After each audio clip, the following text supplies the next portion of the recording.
And as we saw this afternoon, there have been jubilant scenes in the Labor caucus as MPs and senators gather for the first time since the election. And they've got good reason to be celebrating, with Labor looking like they've now secured that majority. Here's our chief election analyst, Tom Connell, with the details. Labor finally got to the magic number 76, and it was in a complicated three-way contest in Macnamara, in Melbourne, in Victoria. So this is a seat Labor already holds. It's going to hang on to it only just in the end. On the surface of it, Labor only needs to finish here in the top two, remember. It's in first position. The problem is, while it leads on primary, these minor parties are going to help both the Liberals and the Greens catch up. That's how the preferences have been flowing in this seat. So in terms of those total numbers, Labor is fewer than 2,000 votes ahead of the Greens, and that gap is going to close. It could close to about 300 or 400 votes, but with not many votes left to count, it's not going to be enough. There's not enough volatility or different ways that could happen to get the Greens ahead.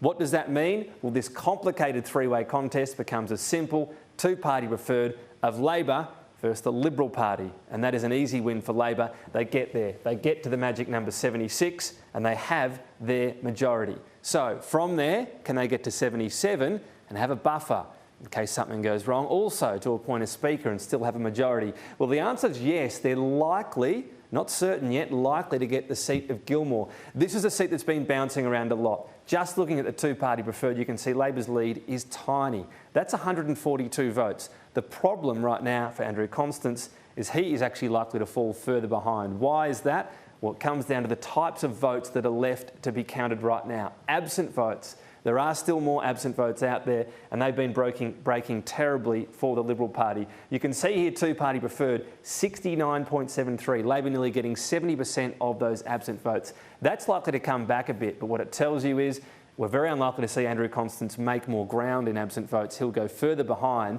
and they've got 509 counted. So we're looking at another 1,300, 1,200 absent votes to count, and that means Labor moves further ahead. With the other types of votes left to count, including declaration, pre-poll and even COVID votes, they're likely to go Labor's way. So Andrew Constance likely to fall further behind.